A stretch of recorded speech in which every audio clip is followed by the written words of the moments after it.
We were doing beautifully on that segment, okay? That was ready to go viral. But this part is not going to be chewed out. And now, by the time we get to the end part, where I want to say, remember to send your checks to us, we can't put it in the viral video, baby, because nobody wants to hear about you drooling over Oriental women. I wasn't drooling, I was just remembering. Like with gratitude. It's so important to have gratitude for the good things in life. Right. And for the people who come but your you way see how and have shown you some kindness. Do you see how you're your own worst enemy? Because you could have had in the segment us asking for money, and you never know, somebody might have given us money, but instead you had to talk about Oriental women.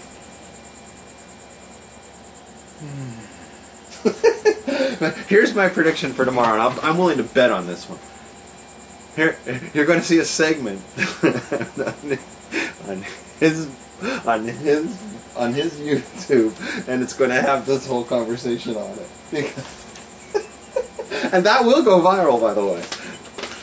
And since everybody's watching that, I'll just leave this part in. Remember to send your checks to us, because no place on the internet, no place else on the internet is anybody working harder to crack this Rubushkin case. He's going to get out of prison. You know it. We know it. It's going to be us, Rabs and Levy, who are going to get this guy out of prison. It's going to happen quickly.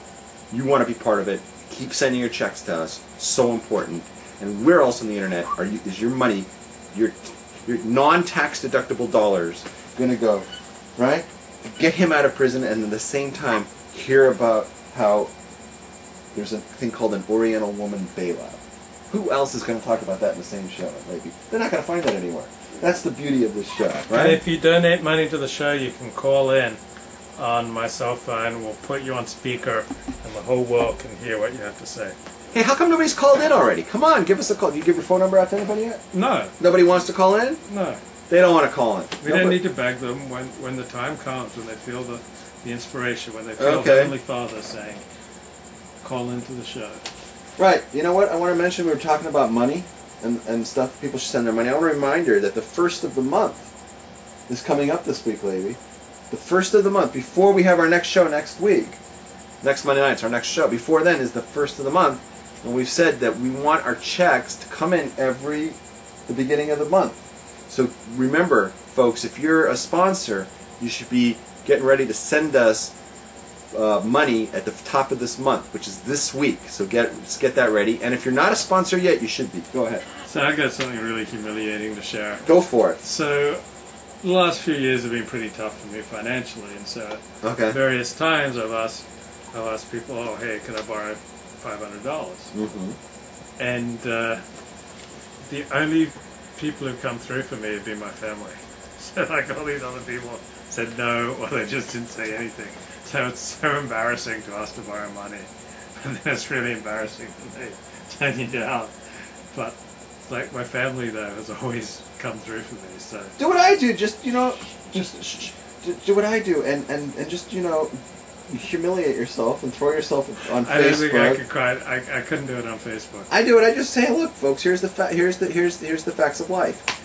If you don't send me money, I can't afford to have internet access. You're not going to get me anymore. If you don't, that doesn't important to you, then whatever. But if you want to see me, you want to be part of all this, and blah blah blah blah blah. You got to send checks, and the checks come in.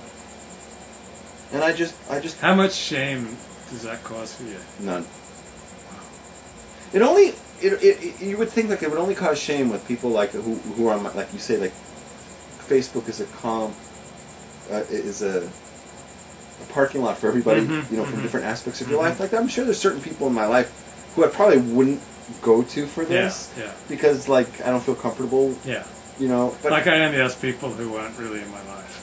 Like I haven't talked to them for 3 years. Right. So it's not so big a deal if they turn me down. But you know what? It's like if I would feel shame asking in front of a certain person, I don't want them on my friends list to begin with. If they're a dick, I don't want to be on my friends list anyways, right? And like if somebody judges for me, they don't want to be, and they have something to say, get the hell out of here.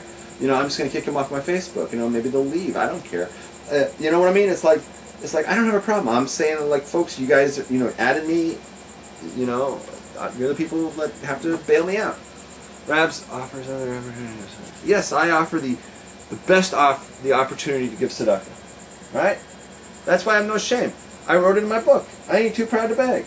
I see no shame in it, because Torah says we need rich people and we need poor people, so that the rich can give to the poor. You know, it's like tzedakah. I give rich people the opportunity to give a lot of tzedakah to me. Right now, I'm looking for somebody who's got like lots of money to hand over, like, you know, several tens of thousands of dollars to start turning my life around. What do you think of that? I'll just say it. You're an inspiration. There's nothing wrong with being poor. You come from like some bullshit that's in your head, and I don't know where it comes from. That you know, begging is bad, giving tzedakah is shame. To receive tzedakah is shameful, and all this stuff. And I'm like, I've always been telling you the whole year. Where does that come from? That's not a Jewish idea. Judaism is all about poor people. It's an honor. It's an honor to give somebody else the mitzvah of tzedakah. It's funny. I was reading an excerpt from the story of a Roman Catholic priest who converted to Judaism. Okay. And he, many years after he converted to Judaism, came to this realization. He was a teacher. So teaching is a rewarding task, but in America a teacher is a long way down the community ladder. He has no prestige or vital influence. American Jews in particular find it difficult to respect a person who is without financial backing. You are not quite kosher. If I were planning my life again, I would give more attention to material things and, above all, security. Idealism should be linked to a sense of financial adequacy.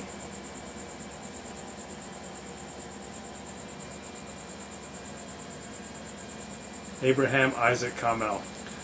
Well, that's just pathetic about American Jews, if that's what he's found. Is this about from Jews or just all kinds of Jews? He didn't specify, so.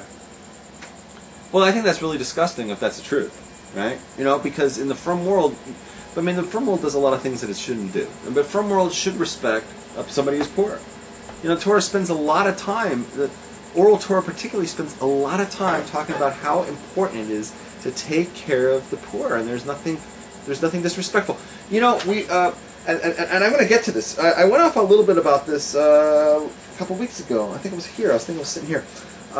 And the Torah also says how important it is to take care of how special the convert is. Mm-hmm. You know, and it's such an honor to be a convert, and we should love the converts, and they're special people. And I made the story about Ruth. Remember you talking about Ruth? Mm-hmm. Ruth is a great story on both accounts because it shows what happened to the from world. They went completely off the derech. They went off the path. Because Ruth was not only a convert, but she was very poor. Mm-hmm. She was very poor, and Boaz, who said, "Hey, why don't you take from my payah? Why don't you take from the leket? Why don't you take, from my meiser?" And he's giving her all this money because she's a poor person. And guess who came from her? The Mashiach. David HaMelech, Shlomo HaMelech, and eventually the Messiah are going to come from Ruth. And she was a convert. She married a lifer. She married someone who was from birth. She was poor, right? And from her is coming the Mashiach. So how can the Jews have an attitude of, the lifer Jews, the ones who grew up from, take an attitude that, we don't want our kids to marry a convert. What the fuck is that about? I mean, I'm serious. Where does that come from? He's poor. We don't respect him. Hello? What are you saying? So if you were alive in the times of Boaz, you would have disrespected Ruth. You would have poo-pooed and told Boaz not to marry her. You had no respect for her, and the Mashiach would never get here. Wait, you said some terms that I'm not familiar with all of them. You said that Boaz offered to Ruth his meiser? His meiser, which is 10% of all his income. And what else did he offer? His payah. His payah? Which is like, he was a farmer. The corners of the side payah. Yeah, but the corners of his field. Corners he of his field. He didn't hand his hair to her. Right. And what was the other one? Leket, that's the stuff, the left behind, when she can go collect what several other people had come through. I wish I'd known these things, because Motzi Shabbos, walking home from shul with this woman, she said, "Hey Levi, I'd like to offer you some of my leket, my meiser, and my payah." Okay. And I said, "Chas v'shalom." But I didn't realize.